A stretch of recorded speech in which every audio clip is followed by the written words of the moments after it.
All right, so the next slide here we will be discussing is industry research.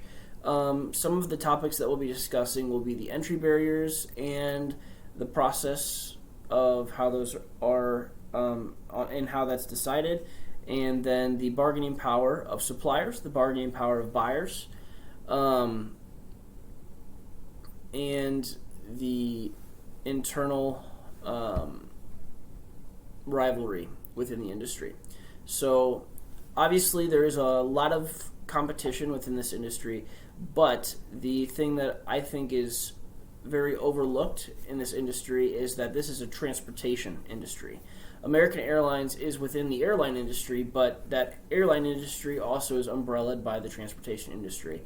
And I think that American Airlines, as well as other airlines, are affected by this quite heavily due to the COVID-19 pandemic. I think that with the cost and need to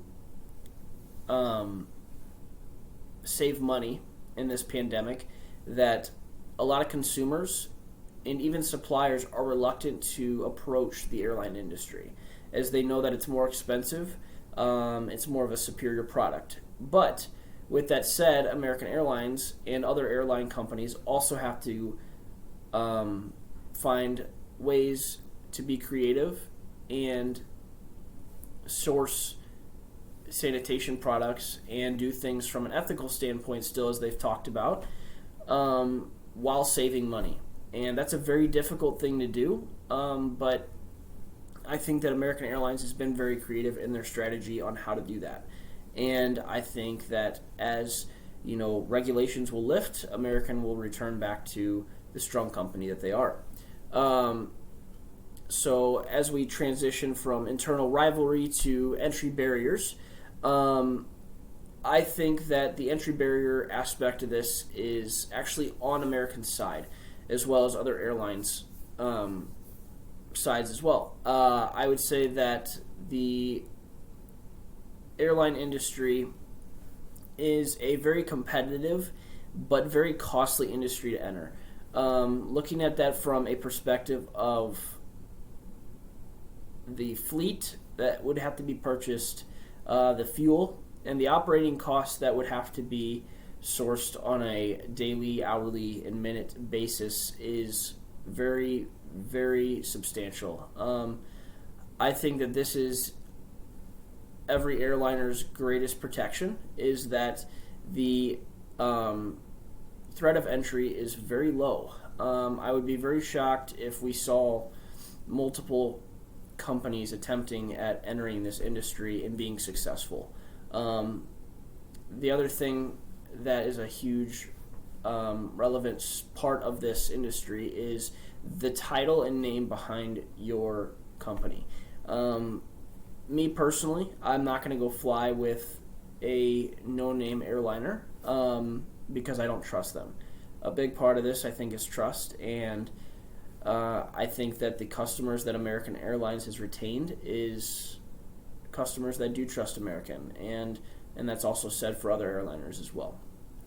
And then as we talk about that topic and the comparison of other airliners, we'll move into the bargaining power of buyers.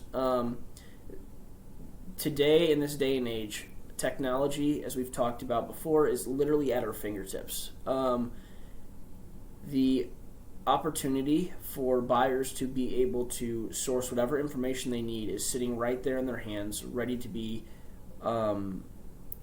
accessed and compared, which puts American Airlines in a very tough spot.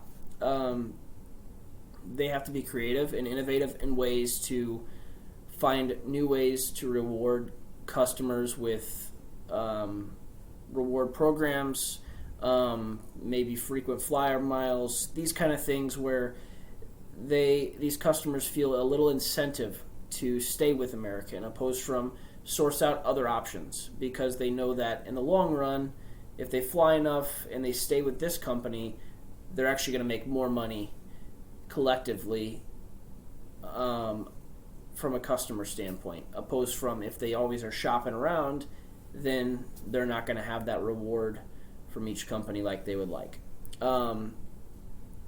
And then from a supplier standpoint, I would say that the industry is kind of at the mercy of a supplier from various standpoints, and others they have the upper hand. From a fuel standpoint, obviously, all airline industries are going to need fuel to operate. Therefore, they're going to pay whatever it is to keep going. But with the economic